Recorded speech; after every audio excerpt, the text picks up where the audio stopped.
constitution you don't respect. Give God's judgment you don't respect. That's why we don't go. Why we don't go to law?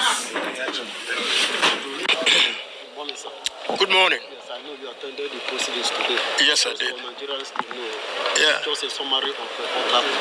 Well, what happened in court today, for me, continues to be travesty of justice. I've always said it, that in Nigeria, there appear to be two sets of rules. One for the Igbo man and another for the other Nigerians. This is exactly what I saw in court today. First of all, my name is Honorable Obi Agocha. I represent the great people of Iguano, Umuahia North and Umuahia South Federal Constituency. I am the primary representative for Mazi Nnamdi. So I'm going to speak to you as a layman. I'm not a lawyer. Today, there was a motion that was filed. Previously, I believe at the end of October, another motion was filed. And none of those motions were challenged by the prosecution team. They didn't raise any objection. The court did not overrule anybody, but admitted the motion. So on what basis then is the trial, the efforts that are being put to compel Mazi Nnamdi to trial when the motions have been put and yet to be challenged by the prosecution team? Mazi is asking for a simple question: on what law is he being tried? Neither the judge nor the prosecution team have answered that. And today, that motion that was raised by Mazi Nnamdi and served to the prosecution team were not challenged. And it's very, very critical and important that we know that. However, the judge now ruled to say that he's reserved November 20th for ruling. When there are jurisdictional issues, thresholds that are yet to be overcome. So this is a political trial veiled as a criminal trial.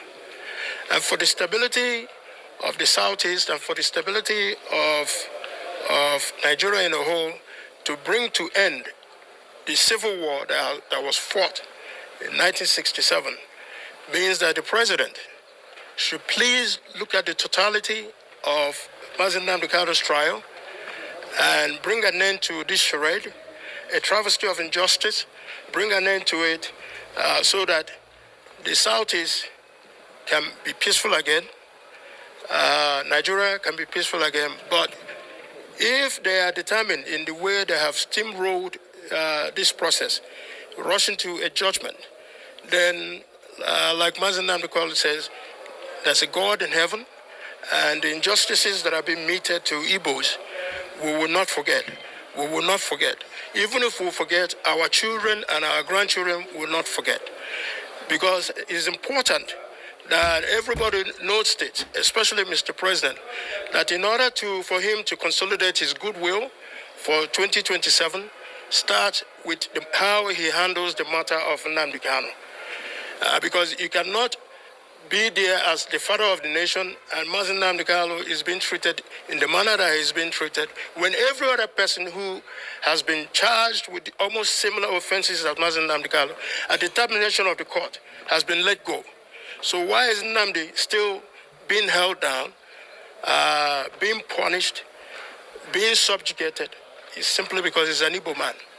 So if we get it, the president gets this right, then we'll begin the process of healing and reconciliation and putting back the Southeast back as a home where people can come and feel free in their homes without running away from all these high crime and criminalities that are happening in the Southeast. So Mr. President has an opportunity now.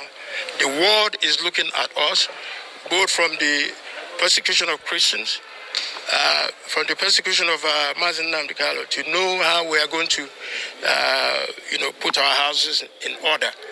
But like I said, is one person. You can take Mazi Nnamdi Kanu if you so wish. You have the authority. But many more Nnamdi Kanu will rise. because this is clearly an injustice that is being meted at one person who happens to be